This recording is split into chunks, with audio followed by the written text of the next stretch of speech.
Muy buenos días a todos. Estamos en el capítulo número 13, Hijo de la Diosa, del libro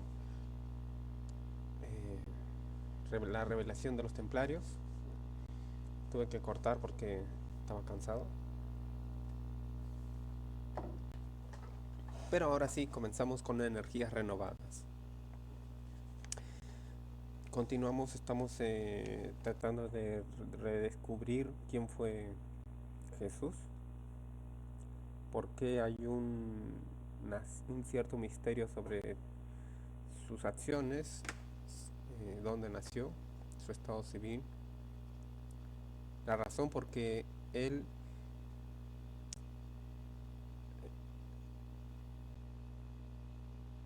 tuvo algún tipo de rivalidad con Juan el Bautista,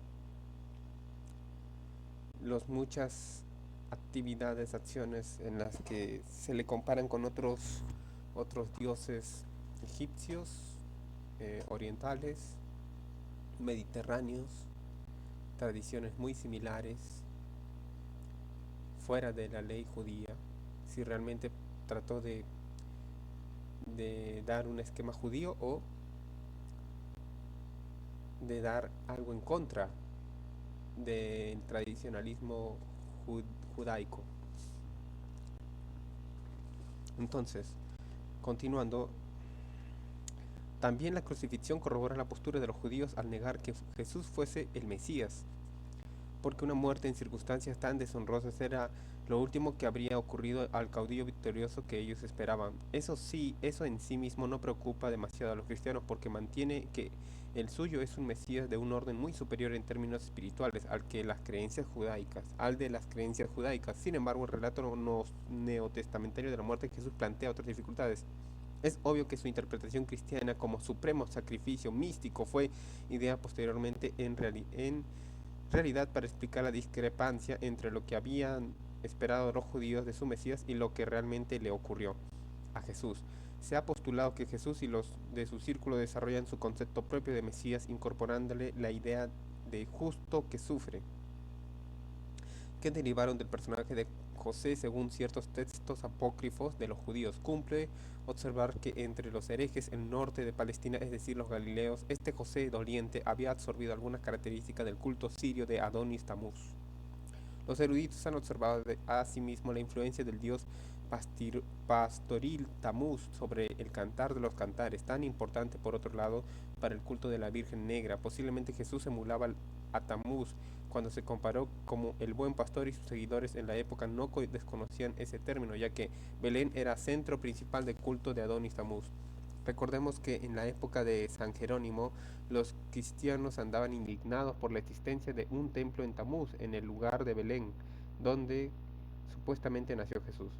En vista de lo anterior, sorprende que muchos comentaristas modernos, aún reconociendo la presencia de notables influencias paganas en la vida y enseñanza de Jesús, renuncian a explorar el hecho de que y no pasen de una mención superficial, como cuando escribe Hugh Schoenfield: hacía falta un nazareno de Galilea para entender que la muerte y la resurrección eran el puente entre las dos fases del rey mesiánico único y doliente. La propia tradición de la tierra donde Adonis moría y resucita todos los años parecía reclamarlo así.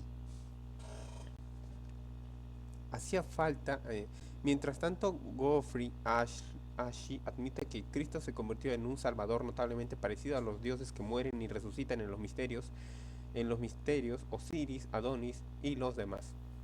No obstante, el arquetipo que mejor se adapta a la vida y la peripecia de Jesús, tal como se ha llegado hasta nosotros, es el del dios egipcio Osiris, consorte de Isis. Según la tradición, lo mataron un viernes y resucitó al tercer día. Hay indicios de que los primeros cristianos solían confundir el título de Christos con otra palabra griega, Krestos, que significa bondadoso o amable. Algún manuscrito primitivo de los evangelios la usan en vez de Christos, pero es que Crestos era uno de los epítetos adscritos tradicionalmente a Osiris.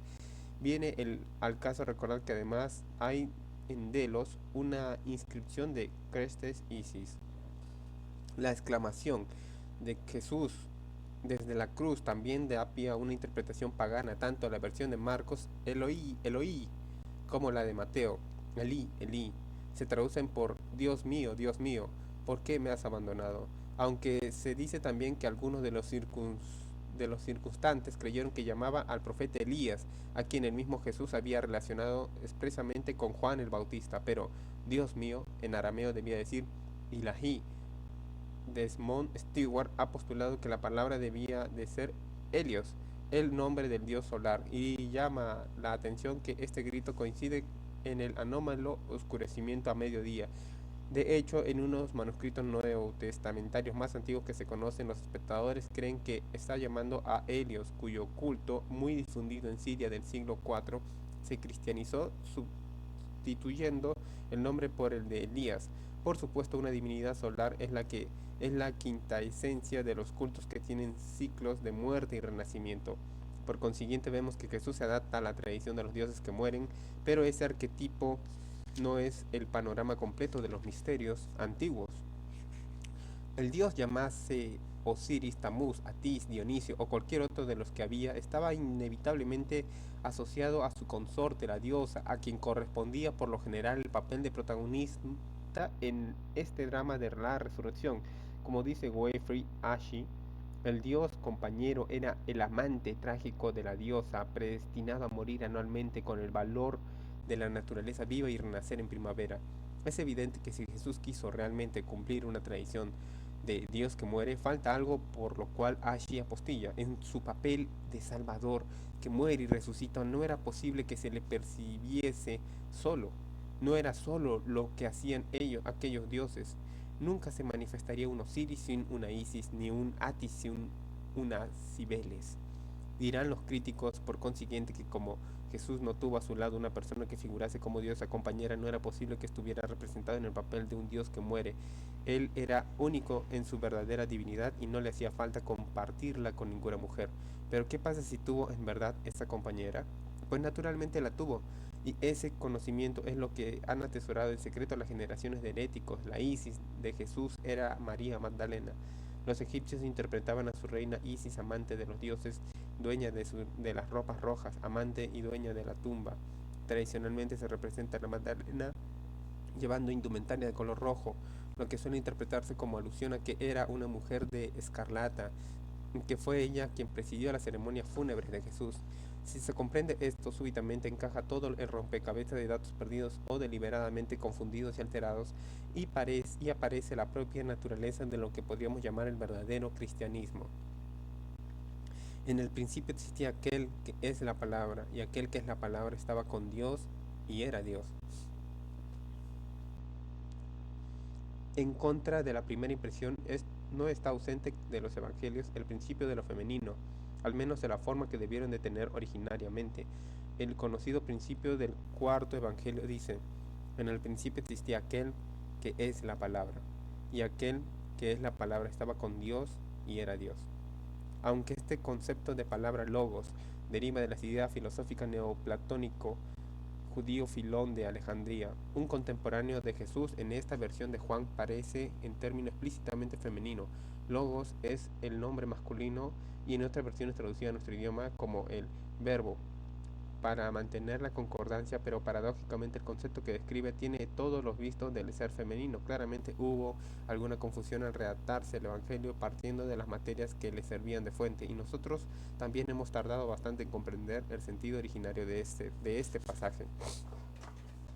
La expresión aquel que es la palabra estaba con Dios es una traducción deliberadamente confusa y que cambia del todo el sentido auténtico por hacerlo así, porque al hacerlo así elimina algunas implicaciones muy molestas, porque la palabra griega es del origen de proston, theon, que significa literalmente yendo hacia Dios, y conlleva el sentido del hombre y que busca la unión con una mujer, o como dice George Witherspoon. Incluso podríamos utilizar el calificativo de erótico para ese deseo de unidad que supera la separación. La clave de todo era la atracción entre el hombre y la mujer paralela, y la atracción entre la palabra de Dios y Dios. En resumen, la palabra femenino y la traducción exacta del principio del Evangelio según Juan es: en el principio era la palabra y la palabra fue hacia Dios, y Dios fue lo que la palabra estaba con Dios desde el principio. En el principio era la palabra, y la palabra fue hacia Dios, y Dios fue lo que la palabra estaba con Dios desde el principio. Según esto, la palabra sería una potencia distinta y separada de Dios. En cambio, suele interpretarse que la palabra y el Espíritu Santo eran lo mismo, aunque originariamente el segundo recibía también un nombre inequívocamente femenino, Sofía. Los conceptos que evocan esta frase no tienen que ver con ninguno de los del judaísmo, pero tampoco se originan en los primeros años de la nueva religión emergente de la cristiandad. El norteamericano Carl Lucker, antropólogo y profesor de historia de las religiones, autor de un importante estudio sobre la religión egipcia y su influencia en los conceptos teológicos y filosóficos posteriores, no alberga ninguna duda en cuanto a ese origen cuando escribe: en toda la literatura religiosa del llamado periodo helenístico no se encuentra mejor resumen de la teología ortodoxa de los antiguos egipcios que el prólogo del Evangelio de Juan.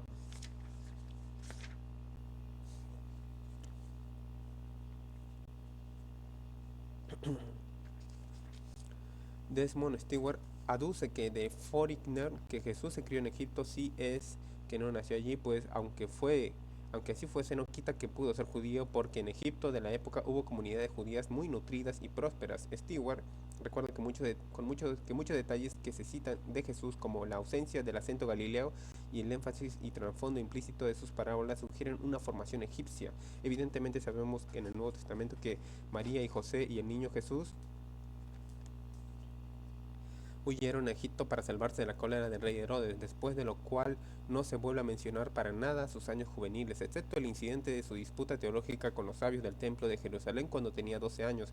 Pero también este episodio es una obvia intención que pone en boca de María y José palabras por las cuales manifiestan ignorancia en cuanto a la naturaleza divina de Jesús. Esto después de haber contado su nacimiento milagroso. ¿Quién mejor que ellos debía ¿Quién mejor que ellos debía saberlo? De manera que los evangelios canónicos no dicen nada auténtico sobre la vida de Jesús desde la infancia hasta bien entrada su edad viril del protagonista. ¿Dónde estuvo? ¿Por qué ese silencio sobre su infancia y adolescencia? Si estaba fuera del país sumergido en otra cultura, quizá los autores no se sintieron llamados a idear toda una serie de sucesos para rellenar el hueco, o tal vez comprendieron que la empresa desbordaba su capacidad. Otras fuentes que corroboran este punto de vista en sus escrituras sagradas del Talmud: los judíos no creen que Jesús fuese oriundo de Galilea ni de Nazaret, pues afirman dogmáticamente que vino de Egipto, y también dicen otra cosa que quizá viene al caso, que la causa del prendimiento de Jesús fue una acusación de hechicería, pues era un iniciado en la magia egipcia. Este concepto también la pro- también es este concepto es también la proposición principal de Morton Smith en su libro de 1978, Jesús de Magican, donde postula que milagros tales como la conversión de agua en vino y caminar sobre las aguas formaba parte del repertorio habitual de los santones egipcios, como el truco de la cuerda india lo es para los faquires orientales. Smith reproduce muchos ejemplos de la semejanza entre los milagros de Jesús y los conjuros mágicos o encantamientos que contienen algunos papiros de la época. También hay paralelismo con la vida y acciones del famoso mágico Apolonio de Tiana, un contemporáneo de Jesús, aunque algo más joven, y con las de Simón el Mago. A ambos se les atribuyen facultades casi idénticas a la de Jesús. A esto suelen replicar los cristianos que si Jesús tuvo una cierta imagen de cultista, eso fue debido a la ignorancia y superstición de las masas. Él hacía verdaderos milagros con el don del Espíritu Santo, pero esa es una interpretación no menos subjetiva que las demás y más difícil de sostener con argumentos que no sean de fe.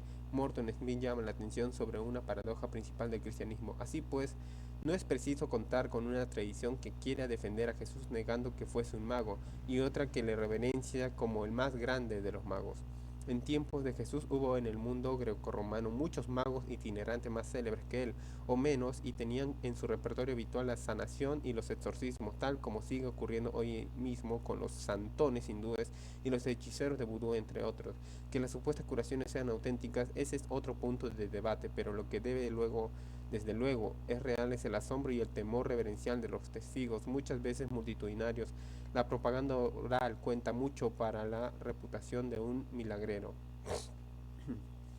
Smith recuerda que el término Hijo de Dios, del cual no deja de sorprender a los teólogos y estudiosos del Nuevo Testamento, porque no tiene ningún precedente judaico ni era un concepto que estuviese asociado al Mesías, deriva sin duda de la tradición egipcia pasada por la cultura grecorromana. El mago capaz de realizar con éxito sus milagros lo conseguía convirtiéndose él mismo en instrumento de un dios, como los chamanes tribales. como esto sugiere Smith que Jesús se hacía hijo de Dios como resultado de ser mágicamente poseído por la divinidad. Se ha demostrado una sospechosa similitud entre el milagro de las bodas de Caná y el desarrollo de una ceremonia dionisíaca que se celebra en Sidón. La semejanza llega hasta las mismas palabras empleadas, y en el mundo helenístico Dionisio se asoció expresamente a Osiris. Smith cita además dos textos mágicos egipcios que guardan paralelismo con la Eucaristía, es decir, el ágape ritual del pan y el vino, que los cristianos consideran su misterio más sagrado e instituido únicamente por Jesús. Dice Smith, y la cursiva es suya. Estos son los paralelismos más estrechos que se conocen con el texto eucarístico. En ellos, lo mismo que en este, Dios mago entrega su cuerpo y su sangre al comulgante, quien al comerlos quedará unido a él en amor. Incluso las palabras pronunciadas por Jesús se asemejan a las de los textos mágicos. Hay otros indicios, algunos de ellos en los propios evangelios, de que Jesús estuvo mayoritariamente considerado como un mago en su época. En el Evangelio de Juan, las palabras con las que entregan a Pilato plantean la acusación de malhechor, pero según la ley romana, esta era la calificación jurídica para los hechiceros.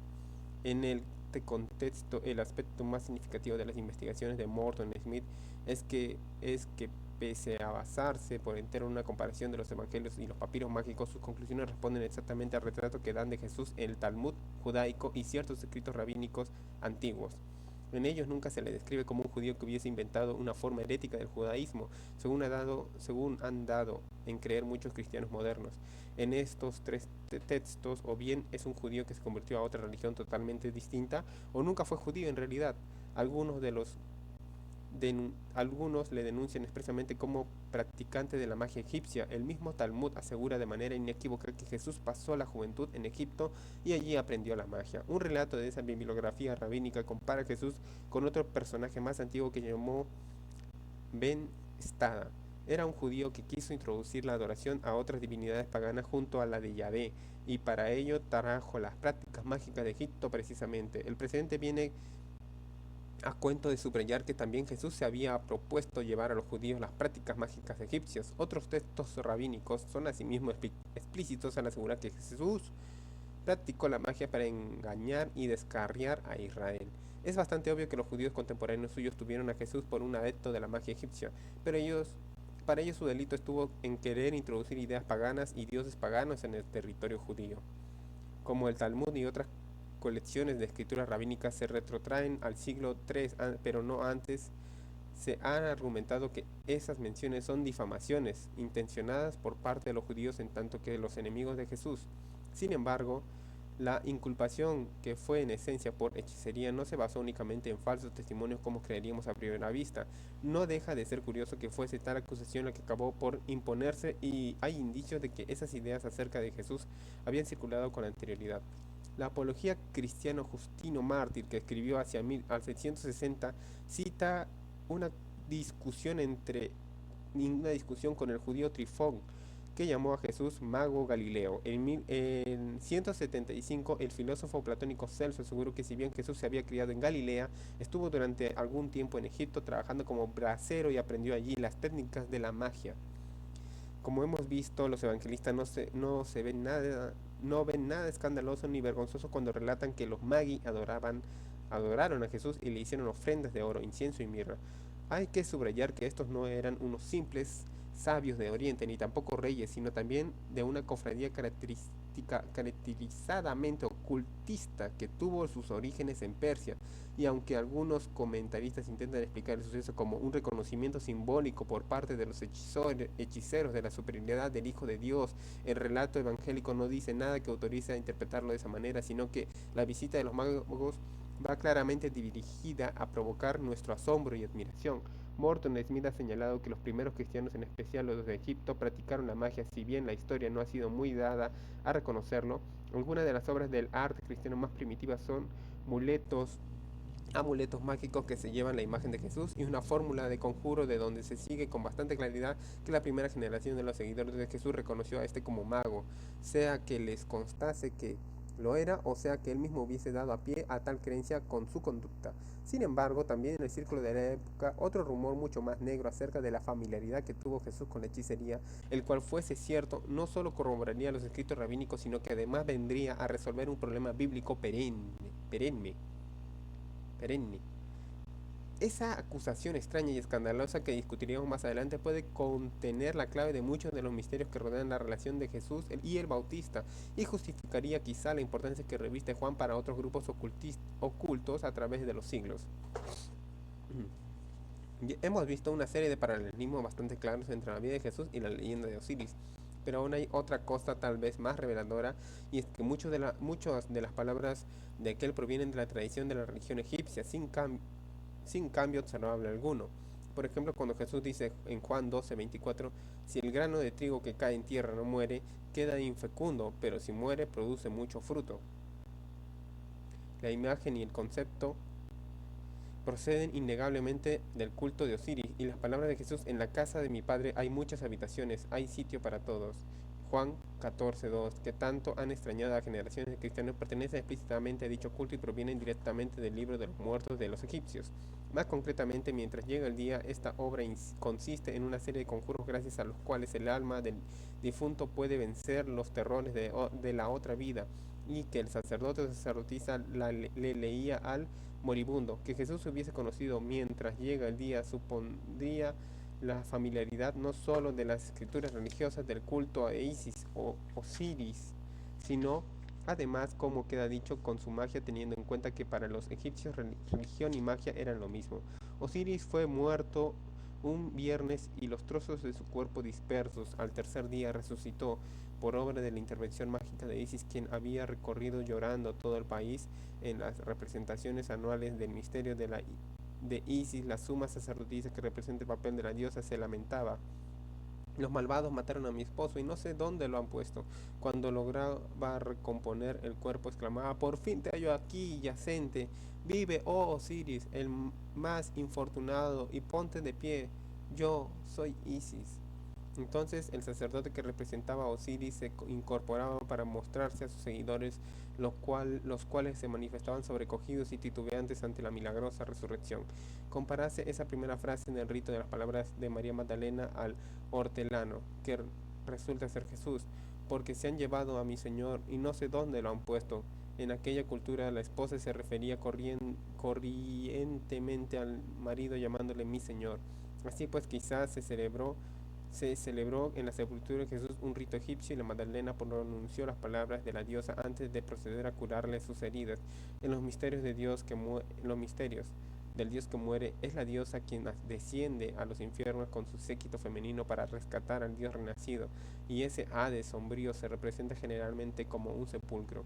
Y si, según nuestra opinión, Jesús y la Magdalena representaban a lo vivo la historia de la muerte y la resurrección de Osiris, era perfectamente lógico que se eligiese la crucifixión, porque la cruz era ya un antiguo símbolo de Osiris.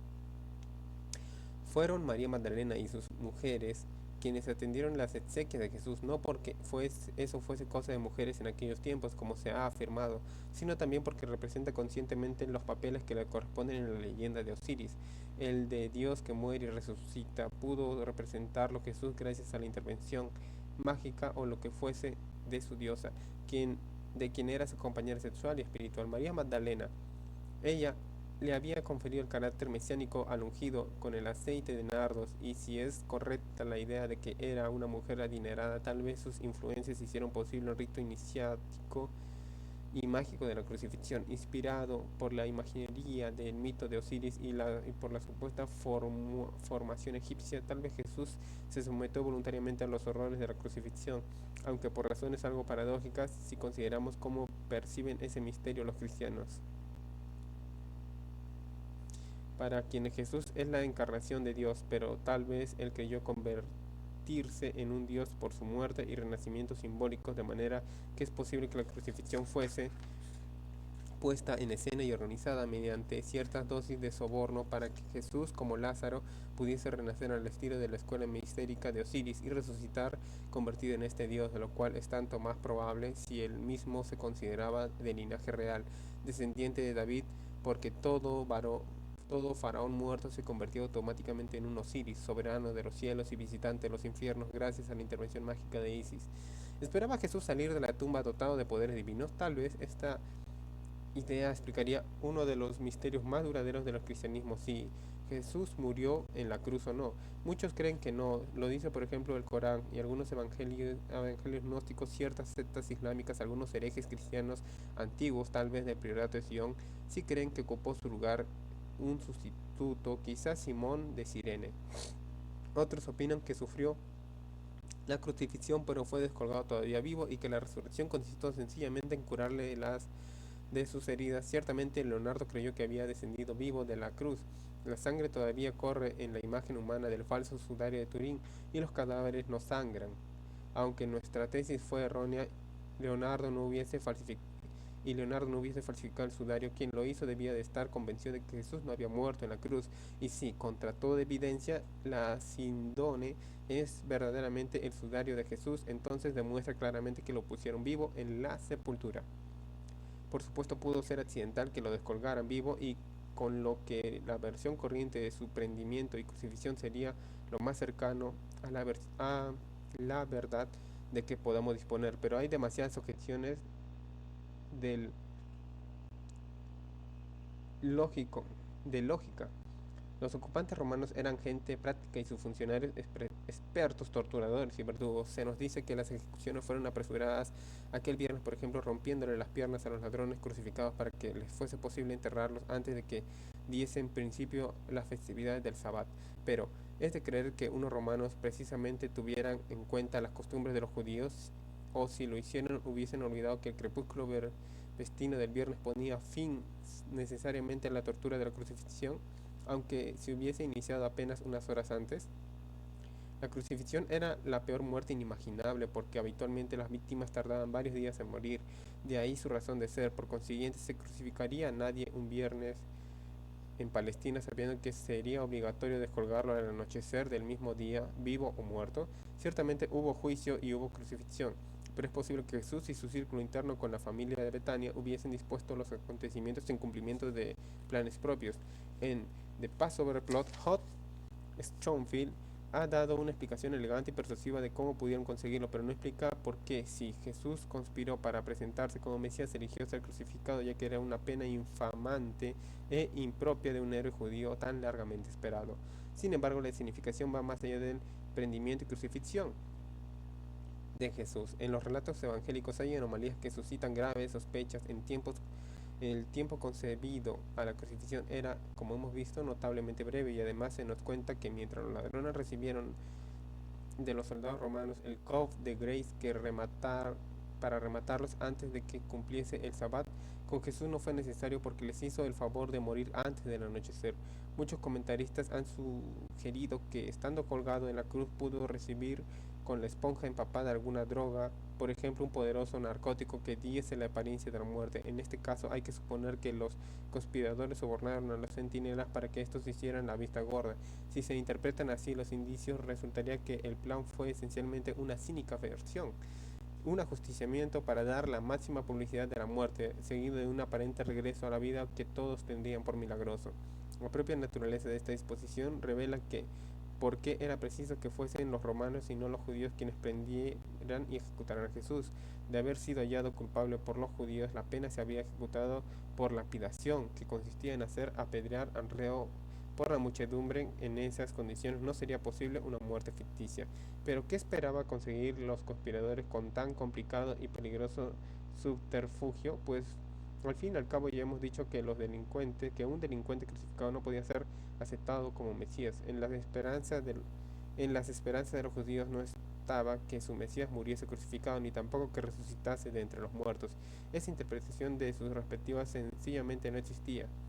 En consecuencia, el proyecto no encajaba en los moldes de la tradición judía, pero sí en los de un concepto no judío, el de Dios que muere y resucita, que no era noción cardinal de los grandes cultos de las escuelas mistéricas. De hecho, los judíos no habrían querido escuchar ni media palabra. Para ellos solo existía un Dios y habría sido inconcebible que formase parte de un culto cruento porque para ellos la sangre y la sepultura eran cosas impuras y repugnantes. En otros países de Oriente Próximo y del Mediterráneo, por el contrario, abundaban las deidades y los cultos de este género.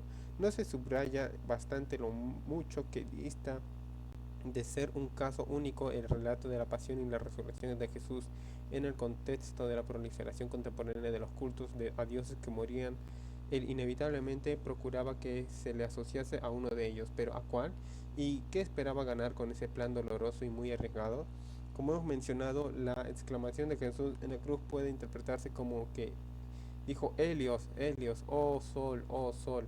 La muerte de Osiris representada tradicionalmente como un sol negro, o dicho de otro modo, la desaparición de la luz, por lo que no es descabellado lucir la interpretación: oh sol, ¿por qué me has abandonado? La resurrección en sus circunstancias plantean toda una serie de preguntas insolubles, supuesto que no parezca imposible que Jesús muriese y resucitase realmente como creen los cristianos. Por ejemplo, ¿en qué estado lo dejaron de la cruz? ¿Lo bajaron de la cruz? ¿Permaneció en coma dentro de la sepultura o solo herido, pero consciente? ¿Qué sucedió con él después? ¿Abandonó Palestina para visitar lugares remotos como la India, según han sugerido algunos? ¿Y qué fue de su relación con la Magdalena, ya que según parece ella se embarcó rumbo a la Galia sin él?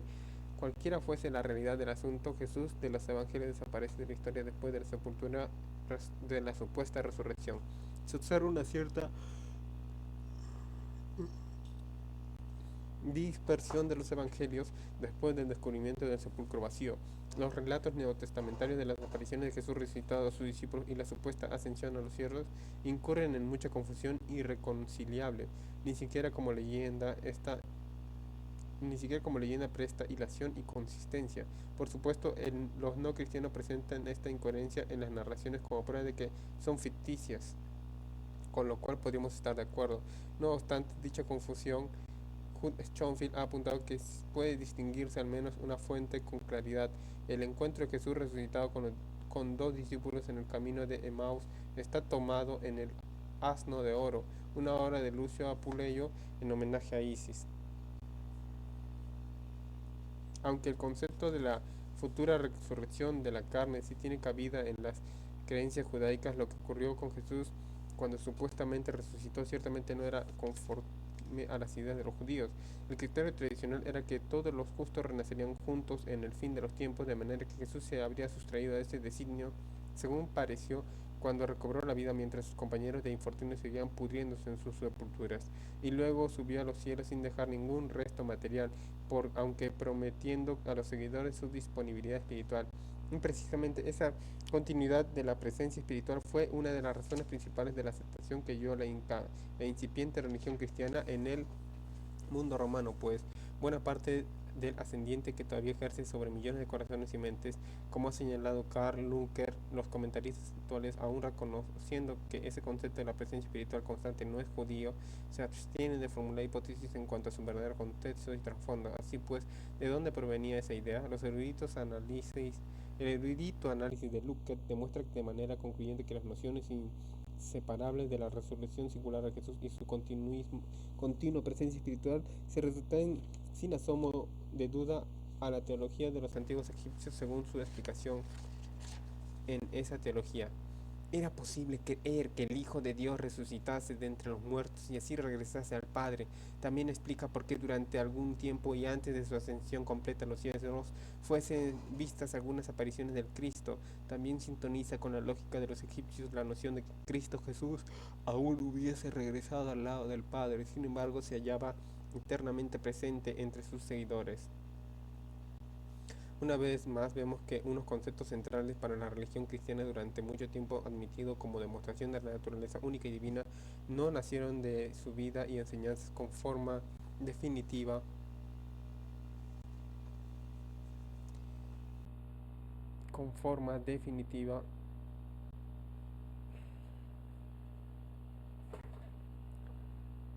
ni tampoco nacieron del tipo del judaísmo herético que tan frecuentemente ha sido invocado para explicar su génesis. Ambos conceptos, el de resurrección individual y el de la vida eterna del alma en el otro mundo, provienen de Egipto y donde estaban sumidos como cosa natural, y esa noción de la presencia permanente y consoladora del espíritu después de la muerte deriva directamente de las creencias asociadas a la muerte de los faraones, cuya guía del mundo invisible seguía beneficiando a su pueblo. Hemos descrito cómo los acontecimientos cruciales de la vida de Jesús cuadran con la leyenda de Osiris y cómo la misión de su compañera María Magdalena se adapta a la de Isis, pero nos queda una observación importante en este contexto. Mientras que el arquetipo de Osiris tiene la clara coincidencia con el cumplimiento consciente de su representación por parte de Jesús, morir un viernes y ser llorado por Isis, resucitada al tercer día, es la diosa con su magia quien hace posible la resurrección, que la suya no era una misión subordinada. Es aquí un punto cuya trascendencia no cabe exagerar. Isis tenía la consideración de divinidad creadora, como dicen las escrituras de los egipcios. En el principio fue Isis, lo más antiguo. Lo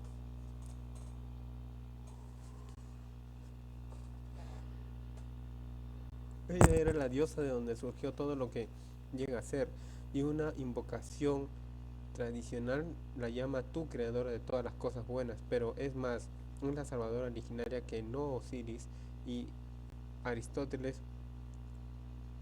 un iniciado en sus misterios, la describe como la luz y otras cosas inefables que conducen a la salvación, mientras que Lucio Puleyo se dirige este apóstrofe: oh tú santa y eterna salvadora del género humano, tú que das luz al sol, tú que has sometido a la muerte bajo tus pies. Los estudiosos admiten que el cristianismo primitivo admitió en sus creencias ciertos aspectos del culto de Isis, como la noción de la divinidad que puede conceder la vida eterna. También se apoderaron de muchos de sus templos, por ejemplo el santuario de Sais, antiguo capital de Egipto, en el siglo III, convertido en iglesia consagrada a la Virgen María 1000 años antes, y cuando era templo de la diosa Isis había exhibido la leyenda de yo soy, lo que era y lo que viene, que luego pasó a figurar en el libro de Apocalipsis, poniendo las mismas palabras en boca de Yahvé. La influencia del culto de Isis se manifiesta incluso en los evangelios canónicos. Por ejemplo, una de las palabras más famosas de Jesús: venid a mí todos los que estáis cansados y oprimidos, y yo os aliviaré. Por su ofrecimiento de consuelo y caridad en medio de la vía crucis de la vida, suele figurar en inscripciones a las entradas de los templos, precedida por el anuncio. Jesús dice: en realidad la misma frase palabra por palabra figura en un templo que estaba consagrado a ella. En cualquier caso, el consuelo que ofrece la frase es más semejante a la de una madre. Si, como creemos, Jesús y María Magdalena eran iniciados por un misterio de Isis y Osiris, entonces el cristianismo debió ser bien distinto de la religión patriarcal y temerosa de Dios en que luego se convirtió, y su trasfondo esencialmente pagano arroja por fin alguna luz sobre alguno de los más dificultosos enigmas del Nuevo Testamento. El dilema básico siempre ha estado en cómo intentar la conciliación entre la existencia de un Jesús histórico y los elementos evidentemente oriundos de escuelas mistéricas egipcias que contienen los relatos. Como resultado de esta dificultad, los comentaristas emprenden uno de estos dos caminos: o bien concluyen como Ahmed Osman que Jesús no existió, o mantiene como A. N. Wilson que esas referencias a las escuelas mistéricas no formaban parte de la narración originaria, sino que fueron añadidas más tarde. Sin embargo, estas dos opciones aparentemente irreconocibles pueden dar un nuevo sentido al tomarlas juntas, como hemos demostrado. La suposición de que Jesús era de religión judaica es el factor que impidió que hasta ahora el reconocimiento de una solución clara y sencilla.